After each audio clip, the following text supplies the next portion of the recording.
When the Central Red Raiders basketball team heads to state this week, they'll be facing an opposing player who has been involved in a different kind of court. On Friday, the team will be playing against Milwaukee Washington High School, whose leading scorer has pled guilty for his involvement in an armed robbery. News 8's Mel Meyer found out how the player will still be allowed to play in the game. He joins us now from the newsroom. Mike and Martha, the WIAA has rules in the books about student athletes caught drinking, using drugs, or other criminal activity.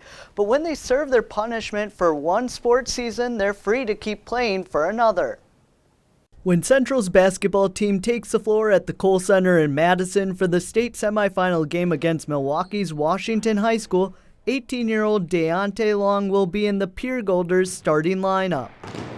He pled guilty to his involvement in an armed robbery last summer. Under WIAA rules, the standout player was suspended from play for part of the following sports season. Because he's a cross-country runner, he sits out 25% of his fall sport, which in cross-country is probably going to be 3 meets, maybe 4. Central High School's athletic director says student athletes at his school have joined sports to serve their penalties. We just make sure that they attend all the practices just like any other student athlete would on that team, and they're held to the same standards as anyone else. The WIAA has its own set of rules, but the member districts determine the punishment, which Long did serve. As far as does a penalty fit the crime or what have you, that's for others to judge. Barron says the opposing player situation has gained traction in local news and on social media, but I learned a long time ago in this job not to worry about things I can't control, and that's a situation that I can't control and Central High School can't control, so we're not going to worry about it. Because the athletic department has a good relationship with its fans, he's not worried about any issues at Friday's game. They learn to cheer for their team and not against the opponent. It's been that way all year, and I don't anticipate it to be any different.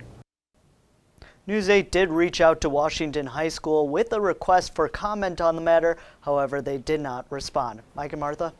All right, thanks a lot, Mel. Also, we should point out that Lebecki does say the WIAA will talk about updating penalties for students that are involved in more violent crimes with its member schools. That could prohibit a student from playing in the organization's tournament for a longer period of time.